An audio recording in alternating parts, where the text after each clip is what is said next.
Hi guys, welcome back to our channel. இந்த video வந்து நாங்கள் ரொம்ப நாளாக ஒரு ஆசை வச்சுருந்தோம். அது வந்து இன்னைக்கு நிறைவேறிடுச்சு. என்னன்னு பார்த்தீங்கன்னா பாப்பாவுக்கு வந்து நகை எடுத்துட்டோம்.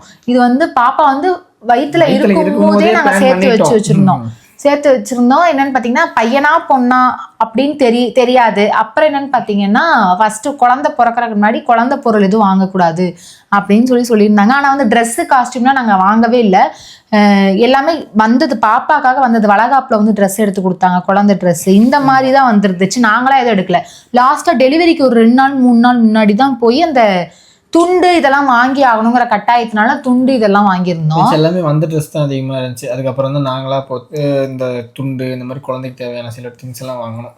ஸோ அதனால் வந்து எதுவுமே முன்னாடி வாங்கவே இல்லை. நாங்கள் அம்மா வந்து சேர் இதெல்லாமே வாங்கி கொடுத்துருந்தாங்க. அது எல்லாமே மேலே தூக்கி போட்டோம். அது கூட எடுத்து வைக்கக்கூடாது அப்படின்னு சொல்லி நாங்கள் அவ்வளோ இதாக இருந்தோம். ஸோ அதனால் நகை வந்து முன்னாடி எடுக்க வேணாம் அப்படின்னு சொன்னாங்காட்டி நாங்கள் பாப்பா பிறந்தக்கப்புறம் எடுத்திருக்கோம். ஆமாம், அப்படி எடுக்கிறது முன்னாடியே சொல்லிட்டாங்க அப்படின்னா நம்ம ஆல்ரெடி சீட்டு போட்டிருந்தோம்ல, அந்த சீட்லேயே குழந்தைக்கு எடுத்துருப்போம். அதை எடுக்க வேணாம்னு சொன்னதுனால எடுக்கல. ஸோ இப்போ வந்து நம்ம அதை எடுத்துட்டோம்.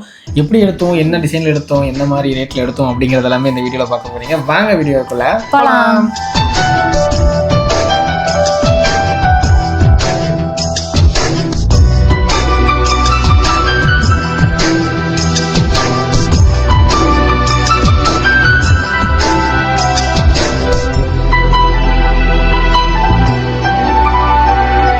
ஃபர்ஸ்ட் வந்து பார்த்தீங்கன்னா அந்த பாப்பாவுக்கு வந்து பேர் வைக்கிற ஃபங்க்ஷன் வச்சுருக்கோம். அது எப்போ என்னங்கிறத நான் உங்களுக்கு அப்டேட் பண்ணுறேன்.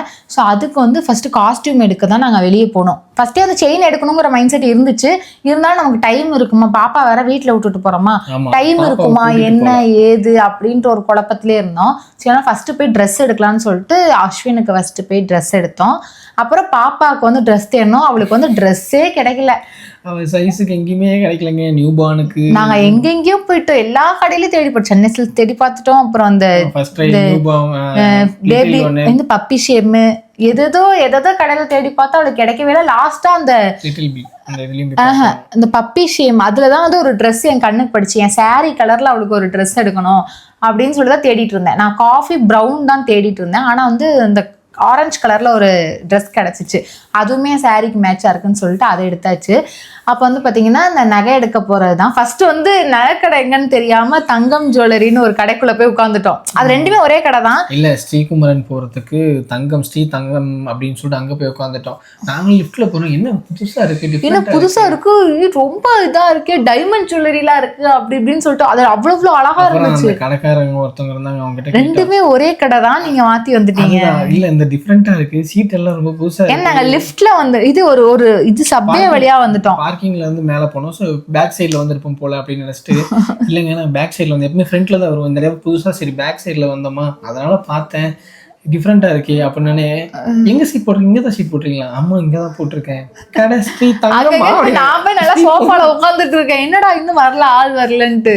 ஸ்ரீகுமரன் அப்படின்னா ஆமாங்க, நான் தப்பான கடைக்கு வந்துட்டேன், எப்படி வெளியே போக சொல்லுங்க, வெளியே கொண்டு போய் விட்டுருங்கன்னு சொல்லி அவங்களே இப்போ போல கடைக்கு போனோம். போனதுக்கு அப்புறம் பாத்தீங்கன்னா பேபிக்கு வந்து மேல ஃபர்ஸ்ட் போய் ஷீட் கட்டணும். என்னன்னா ஜனவரி மாசம் கட்டல, டிசம்பர் மாசம் கட்டினது ஜனவரி மாசம் கட்டலன்னு சொல்லிட்டு போய் கட்டிட்டு ஃபர்ஸ்ட் பாப்பாக்கு ஜுவல் எடுக்கிறோம்னு சொன்னதுமே பேபிக்கானது வந்து மேல இருக்கு அப்படின்னு சொன்னாங்க. அப்பதான் அந்த ஃப்ளோர் பாக்குறோம். பேபிக்கிட்டு தனியா இருக்குன்னு எங்களுக்கு தெரியாது. சரி போனோம், பார்த்தா எல்லாமே இந்த குட்டி செயின், குட்டி பாப்பாவோட வளையல், இது எல்லாமே பார்த்தோம். நாங்கள் வந்து செயின் வந்து அவளுக்கு கொஞ்சம் டிசைனாக எடுக்கலாம். நான் என் மைண்ட் செட் ஃபுல்லாகவே டிசைனாக எடுக்கலாம். அந்த ரவுண்டாக பால் போட்டிருக்கோம்ல, ஸோ அந்த மாதிரி எடுக்கலாம் அப்படி இப்படின்னு யோசித்தேன். ஆனால் வந்து இந்த மாதிரி பிளெயினாக எடுத்தால் தான் நல்லா இருக்கும். பிளெயினாக இருக்கணும். அவளை வந்து ரொம்ப நாள் அது உழைக்கணும் அப்படிங்கிற ஒரு இது.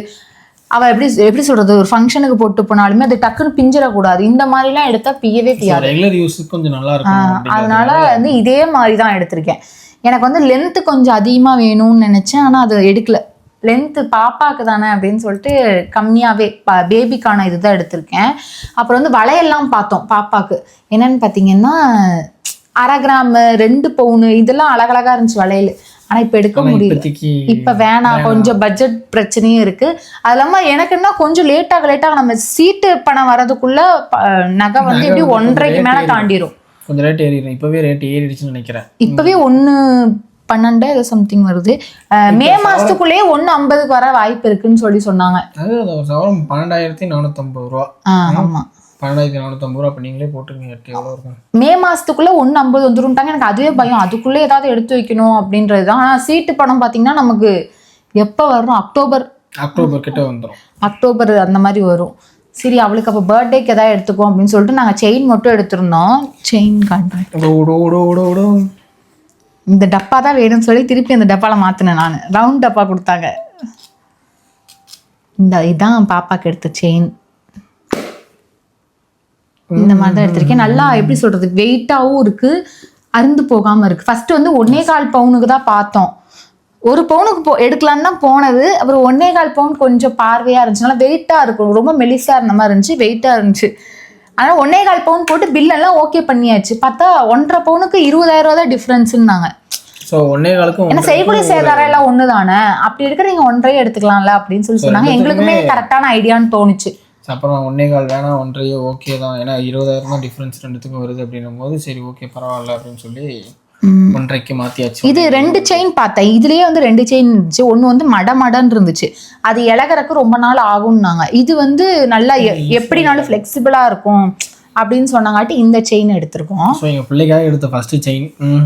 ஆனா பாப்பாக்கு ஃபர்ஸ்டே வந்து கோல்டும் வந்துருச்சு, சில்வரும் வந்துருச்சு. நாங்க தான் ஃபர்ஸ்ட் எடுப்போம்னு நினைச்சோம், ஆனா பாப்பாக்கு ரெண்டுமே வந்துருச்சு. நாங்க எடுத்த ஃபர்ஸ்ட் கோல்டு இதுதானே. நம்ம எடுத்த ஃபர்ஸ்ட் கோல்டு தான். ஆனா பாப்பாக்கு வந்த ஃபர்ஸ்ட் கோல்ட்லாம் வந்துருச்சு, அதெல்லாம் வந்துருச்சு. அதே மாதிரி மேடம் வந்து கோல்டும் போட்டுலாம் பார்த்துட்டாங்க. ஆமா, கோல்டும் போட்டுட்டா, சில்வரும் போட்டுட்டாங்க. ஸோ நம்ம வாங்கி கொடுத்து அப்பா அம்மாவா இதுதான் ஃபர்ஸ்ட் கோல்டு. ஆமா, கத்திக்கிட்டே இருக்காங்க மேடம், தூங்குறதெல்லாம் இல்ல. இப்ப நைட் தூங்குறதே இல்ல, கத்துதல். எல்லாருமே பாப்பாவை தான் கேட்டாங்க. எங்க போனாலும் அவளை விட்டுட்டு வந்துட்டீங்களா என்ன. நிறைய பேர் இப்ப வீடியோ பார்க்க நிறைய பேர் கேட்பீங்க, நீங்க எப்படி பாப்பா விட்டு நைட்டு பாப்பா விட்டுட்டு நீங்க இப்படி இத்தனை கடைக்கும் போய் சுத்திட்டு வந்தீங்க, அதுவும் 10 நாள் 15 நாள் தான் ஆச்சு, அதுக்குள்ள ஏன் அப்படி போறீங்க அப்படிலாம் கேட்பீங்க. என்னன்னா பாப்பா ஒரு 3 மணி நேரம் தூங்கும், நைட்டெல்லாம் தூங்க மாட்டாங்க, பகல்ல மட்டும் நல்லா தூங்குவாங்க. ஒரு 3 மணி நேரம். அதுலமா அவ்வளவு வச்சுட்டாங்க, நடந்து போய் பர்ச்சேஸ் பண்ணாலும் வாய்ப்பே இல்லை. எப்படி இருந்தாலும் போயே ஆகணும், ஏன்னா நம்ம இப்போ பேர் வைக்கிற ஃபங்க்ஷன் எல்லாமே கிட்ட நெருங்கிறதுக்கு பிளான் பண்ணிட்டோம். ஸோ இந்த வீக்லேயே வர்றதுனால டக்குன்னு போய் எல்லாத்தையும் பண்ணணும்ல. ஒத்தால நான் என்னால் பண்ண முடியாது, ஏன்னா நான் போய் இந்த மாதிரி செயின்லாம் எனக்கு எடுக்க தெரியாது. நான் எடுத்துகிட்டு வந்தாலும் சாருக்கு வந்து பிடிக்காது. ஸோ அதனால் வந்து சாரு வந்து நானும் வருவேன் அப்படின்னாங்க. சரின்னு சொல்லிட்டு பாப்பாவை மட்டும் அப்படியே ஒரு 3 மணி நேரம் தூங்க விட்டு வீட்டில் பெரியவங்களை விட்டு பார்த்துக்க சொல்லிட்டு டக்குன்னு ஓடி போய் ஃபீடிங்க்லாம் எல்லாம் கேட்பீங்க. நான் வந்து அவளுக்கு மில்க் வந்து எடுத்து வச்சுட்டு தான் வெளியவே போவேன். வெளியே தான் போயிருக்கேன் இப்போதான். எஸ், அவ இருந்து டெலிவரி ஆனதுலேருந்து இப்போதான் வெளியே. அவள் நார்மலாகவே 2 ஹவர்ஸ் 3 ஹவர்ஸ் தூங்குவா. அதனால பார்த்துக்க அத்தை இருந்தாங்க, அப்புறம் பாட்டி இருந்தாங்க, அதனால விட்டுட்டு போனோம். இப்போலாம் நம்ம வீடியோ பார்க்க அப்படியே கச்சன்னு அந்த ஹக்கீஸு, இந்த tissue paper, cover, bed cover, ஒரு மாதிரி குழந்தை ஸ்மெல்லு, இப்படி தான் இருக்குது வீடு. பயங்கர டிஃப்ரெண்ட்டு. குழந்தை பிறந்தா எங்க லைஃபே டிஃப்ரெண்ட் ஆயிடுச்சு. இப்போ போய் ஒரு காஃபி கூட நாங்க வெளியே குடிக்கல, குடிச்சோம் நகைக்கடையில காஃபி கொடுத்தாங்க, அப்போ குடிச்சோம். மற்றபடி தனியா போய் ஒரு 1/2 மணி நேரம் எங்கேயாவது போய் ஸ்பெண்ட் பண்றதுக்கு வாய்ப்பே இல்லை வீட்டுக்கு. அதுவும் இல்லாமல் நான்லாம் எங்கள் அம்மாவுக்கு ஃபோனே பண்ண மாட்டேன். எங்கள் அம்மா என்னடா ஒரு ஃபோன் கூட பண்ணி பேச மாட்டேன் அப்படின்னு கேட்பாங்க. ஆனால் இன்னைக்கு மட்டுமே எங்கள் அம்மாவுக்கு நான் 3 தடவை கால் பண்ணியிருக்கேன். எதுக்குன்னா பாப்பா எந்திரிச்சிட்டாளா, பால் குடிச்சாலா, எந்திரிச்சாலா, பால் இதெல்லாம் கேட்டேன் வாழ்க்கையில. அதான் என் ஃபோன்ல இருந்து எங்க அம்மா கால் பண்ணி, அம்மா என்னமா பண்ற அப்படி வராது, பாப்பா என்ன பண்ற 3 தடவை கால் பண்ணிட்டேன். எங்க அம்மா அதுலயே சம காண்டில் இருப்பாங்க. அதே மாதிரிதான் இது எங்க அம்மாக்குமே நான் கால் பண்ண மாட்டேன். ஆனா இப்போ வந்து எங்க அம்மாவும் எனக்கு எப்படி சொல்றேன், எங்க அம்மா என்கிட்ட பேசிட்டே தான் இருப்பாங்க. நான் எங்க அம்மாவுக்குன்னு தனியா கால்லாம் பண்ண மாட்டேன். ஏன்னா எங்க 2 பேருக்குமே அது வந்து எங்களுக்கு அந்த கால் பண்ணி இது சொல்லணும் அப்படிலாம் இல்லை. ஆனா கல்யாணத்துக்கு முன்னாடி வரைக்கும் நான் அப்படி இருந்தேன். என்னன்னு பாத்தீங்கன்னா எங்க அப்பாவுக்கு எங்க அப்பாவுக்கு நான் இன்ஃபார்ம் பண்ணிட்டே இருப்பேன். எப்படி சொல்றது, 2 நிமிஷம் 3 நிமிஷம் அந்த மாதிரி கூப்பிட்டு இந்த அப்பா இங்க ஏறிட்டேன், பஸ் ஏறிட்டேன், அது பண்ணிட்டேன், இது பண்ணிட்டேன், காலேஜுக்கு வந்துட்டேன், எல்லாத்துக்கும் நான் கூப்பிட்டு சொல்லணும். அதே மாதிரி அஸ்வினுக்கும் கூப்பிட்டு சொல்லணும். இப்ப கொஞ்சம் அது ரிலீஃப் ஆயிடுச்சு, இவன்ட்ட சொல்ல தேவையில்லை. அதுக்கப்புறம் அவங்களும் கூப்பிடுறது இல்லை, இப்படி ஆயிடுச்சு. இதுதான் பாப்பாக்கு வாங்கினது. நம்ம வந்து இப்ப என்ன பண்ண போறோம் அப்படின்னு பாத்தீங்கன்னா, இதை வந்து எங்க எடுத்து வச்சுட்டு இப்ப வந்து என்னன்னு பாத்தீங்கன்னா, இப்ப வந்து வீட்டுல எங்க அம்மாவும் எங்க அத்தையும் இருக்காங்க. இந்த போய் செயினை போய் காமிக்க போறோம். அவங்களோட ரியாக்ஷன் எப்படி இருக்கு, நல்லா இருக்கா. தொப்புள் கொடி அதுனது தாயத்து வாங்கி போட்டுட்டு இருந்தாங்க. காலையில தான் தாயத்துக்கு காசு இருக்கா அப்படின்ட்டு கேட்டு போனேன். இப்ப செயினுக்கு மட்டும் காசு இருக்கா அப்படின்னு கேட்பாங்க. பாப்பா அவங்களோட ரியாக்ஷன் எப்படி இருக்குன்னு. ஒவ்வொரு செலவு பண்ணும் போதும் சம்பாதிக்கிறது நமக்கு தான் தெரியும் அந்த கஷ்டம். அப்புறம் பாப்பாவுக்கு வந்து இந்த மாதிரி ட்ரெஸ் ஃபுல்லா, வீடு ஃபுல்லா அவள் ட்ரெஸ் தான் இருக்குது. எங்க ட்ரெஸ் கூட அவ்வளோ இல்லை. அவளோட கோமண துணி, அவளோட இதுதான் ஃபுல்லா வீடு கச்சன்னு ஆயிடுச்சு. எங்க பீரோ கூட திறக்க முடியாதுன்னு வச்சுக்கோங்களேன். அந்த அளவுக்கு அவளுக்கு அந்த சைடு ஃபுல்லா அந்த இடத்த கொடுத்தாச்சு. அதனால வந்து பாப்பாக்கு இப்போ பீரோவும் புக் பண்ணிட்டு வந்தோம். அது வந்து கலர் வந்து நாங்கள் சூஸ் பண்ணியிருக்கோம். அது நான் எப்படி இருக்குன்னு எங்களுக்கே தெரில. வந்ததுக்கப்புறம் தனியாக வீடியோ போடுறோம் நல்லா இருக்கான்னு சொல்லிட்டு சொல்லுங்கள். இப்போ செயினை போய் காமிப்போம். வாங்க போவோம்.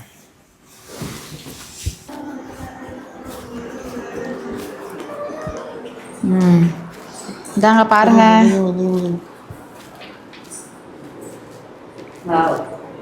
பாப்பாக்கா நல்லா இருக்கு.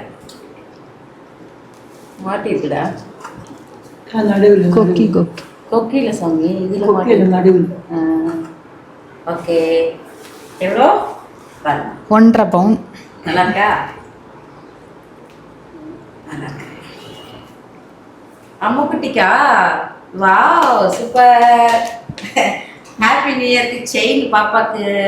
ஹாப்பி நியூ இயருக்கு செயினா? ஆமா. அழுதுட்டு இருந்தா பேர் வைக்கிற ஃபங்க்ஷன் நியூ இயர். தூங்கிட்டாமா. அடுத்து படுக்க வச்சா உடனே எந்திரிச்சா திருப்பி வந்து போட்டாங்க. மடியில இருந்தா தூங்குறா நல்லா, மடியில எல்லாம் தூங்க மாட்டேங்கிறா. அஸ்வினன் கூப்பிட்டதாமா அந்த மொபைல் காதுல போட்டு பார்க்கலாமா? போடலாமா? சைஸே இல்லை, 3 மாசத்துக்கு குழந்தை இதை எடுத்துட்டு வந்தோம். ஏன் நல்லா இருக்கே அம்முக்குட்டி. அம்முக்குட்டிக்கு ட்ரெஸ் போறா இருந்து வர ஆளுங்க. 3 மாசத்துக்கு கரெக்டா இருக்குது. கரெக்டா இருக்கும். இப்ப எதுவுமே செட் ஆகாது, எதுவுமே ட்ரெஸ்ஸே இல்லை இவளுக்கு. சாரு நினைச்ச மாதிரி பொண்ணு பிறந்துச்சு, சாரு நினைச்ச மாதிரி குடிமி போடணும், சாரு நினைச்ச மாதிரி ட்ரெஸ் போடணும். கரெக்டா சாரு? உள்ளதான் கேட்கறாங்க. ஆமா, இன்னைக்கு சாரு நினைச்சதெல்லாம் நடக்க ஆரம்பிச்சிருச்சு. நல்லா இருக்கு. எங்க ஆனா வந்து போடதான் முடியல. அஸ்வின் ட்ரெஸ் எதுவுமே பத்த மாட்டேங்குது. கொஞ்சம் உடம்பு ஊர்ல சாமி தண்ணி. பாப்பாவுக்கு வந்து பாத்தீங்கன்னா நான் காஃபி கலர்ல தான் ட்ரெஸ் எடுக்கணும் அப்படின்னு சொல்லி போயிருந்தேன். அஸ்வினுமே காஃபி கலர்ல தான் ஷர்ட் எடுத்திருக்கோம். ஆமா, ஏன் சட்டையெல்லாம் காட்ட வேணாமா?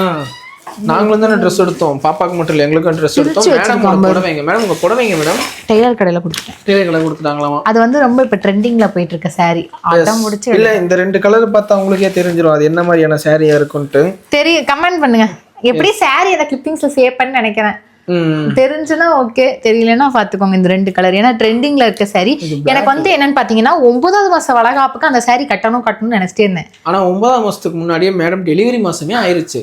அதனால அந்த புடவையை வாங்கிட்டு இப்ப பேர் வைக்கிற ஃபங்க்ஷனுக்காக ட்ரெஸ் சூஸ் பண்ணியிருக்காங்க. ஸோ அடுத்து பேர் வைக்கிற ஃபங்க்ஷன் எப்போ, அதுக்கப்புறம் வந்து என்னென்ன லெட்டரில் வந்து பேர் வைக்க சொல்லியிருக்காங்க அப்படிங்கிறது எல்லாமே நாங்கள் வந்து அடுத்தடுத்த வீடியோவில் பண்ணுவோம். இப்போ நடுவில் பார்த்தீங்கன்னா கொஞ்சம் ரீஸ்டார்ட் கொடுக்கறது கொஞ்சம் டைம் ஆயிருச்சு.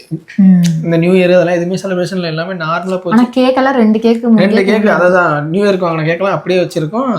சரி பிக் பாஸ்ல பார்வை போனதுக்கு அப்புறமாவது வெட்டலாமேன்னு பார்த்தோம். அதை எதுவுமே கொண்டாட முடியாமல் அப்படியே ஃப்ரிட்ஜ்லேயே கிடக்கு. ஸோ நியூ இயர் வந்து ரொம்ப ரொம்ப ரொம்ப மோசமாக தான் போச்சு. இந்த வருஷம் ரொம்ப மோசமாக தான் ஆரம்பிச்சிச்சு. ஸோ போக போக போக கொஞ்சம் நல்லா இருக்கும்னு நினைக்கிறேன். எங்களுக்கு போனதே அப்படிதான் நினைக்கிறேன். நமக்கு நல்ல நாள் வந்தாலும் உங்களுக்கு எனக்கு பஞ்சாயத்து தான் சாமி. எல்லா வருஷமும் அப்படிதான், இந்த வருஷமும் அதே மாதிரி தான். உங்களுக்கும் அப்படியான்னு சொல்லிட்டு கமெண்ட் பண்ணுங்க. எங்களுக்கு எப்பவுமே இந்த கல்யாண நாள், பர்த்டே, பிறந்த நாள், இந்த மாதிரி பொங்கல், எந்த ஒரு ஃபங்க்ஷன் இருந்தாலும் சண்டை வந்து அந்த நாள் போயிட்டு அடுத்த நாள் ஆரம்பிக்கும் போதோ இல்ல அந்த நாள் முடியும் போதோ தான் 2 பேரும் பேசிப்போம். அதற்கும் அன்னைக்கு ஃபுல்லா பேசிக்கவே மாட்டோம். அது வேணா மூஞ்சி அப்படி அந்த மாதிரி ஏன்னே தெரியல. நல்ல நாள் உருப்படவே பஞ்சாயத்து கிணறு மாதிரி அந்த பஞ்சாயத்து கிணறு மூணினா கரெக்டா இருக்கும். இல்லைன்னா ரொம்ப கஷ்டம். ஒரு வருஷம்லாம் என் பிறந்த நாளுக்கு நான் கொண்டாடவே இல்லை, அமைதியா படுத்து தூங்கிட்டே இருந்தேன். ஞாபகம் இருக்கா? என் பிறந்த நாளுக்கு சண்டையை போட்டுட்டு காலையில இருந்து நல்லா தான் போச்சு. கோயிலுக்குலாம் போயிட்டு வந்தோம். இப்ப வந்து பிறந்த நாள், அதுக்கு முன்னாடி பிறந்த நாள் சண்டையை போட்டு பயங்கரமா. ஃபர்ஸ்ட் பர்த்டே தான் சொல்றேன். ஆமா, எனக்கு ஃபர்ஸ்ட் பர்த்டே எங்க அப்பா அம்மா இருக்கும்போது நடுவுல வந்து கேக் வெட்டேன். சைக்கோ கல்யாணம் ஆகி ஃபர்ஸ்ட் பர்த்டே காலையிலே செயின் எல்லாம் கொடுத்து கேக் எல்லாம் வெட்டி கோயிலுக்கெல்லாம் போயிட்டு வந்து அப்ப அதுக்கு அடுத்த பர்த்டேவா இருக்கும். ஆனா அவன் சண்டையை போட்டு அடுத்த பர்த்டே என்னது ஞாபகம் வந்துச்சு, சொல்லட்டுமா? நைட்டு சண்டை போட்டோமே அதானே. ஃபர்ஸ்ட் பர்த்டேக்கு நல்லா போச்சு, நைட்டு சண்டை வந்துருச்சு. செகண்ட் பர்த்டேக்கு என்னன்னு பாத்தீங்கன்னா பகல்லே சண்டை வந்துருச்சு. இல்ல, காலையிலே கேக் வெட்டி இது ஃப்ரெண்டோட போட்டோ இதெல்லாம் வச்சு நல்லா தான் போச்சு பர்த்டே. ஏதோ சண்டை கண்டிப்பா இருந்திருக்கும். சரி விடுங்க, அந்த எங்க பஞ்சாயத்து அதுக்கு மேல இல்ல. அதுக்கப்புறம் நல்லா ஸ்மூத்தா தான் போச்சு. எங்க வீட்டுக்கு போய் இல்ல சாப்பாடு, சிக்கன் குழம்பு சாப்பாடு எல்லாம் அப்ப சண்டை கன்ஃபார்ம் வந்திருக்கும். செகண்ட் பர்த்டே ஒரு சண்டே வரல, ஃபர்ஸ்ட் பர்த்டேக்கு மட்டும் நைட்டு சண்டை வந்துச்சு, அவ்வளவுதான்.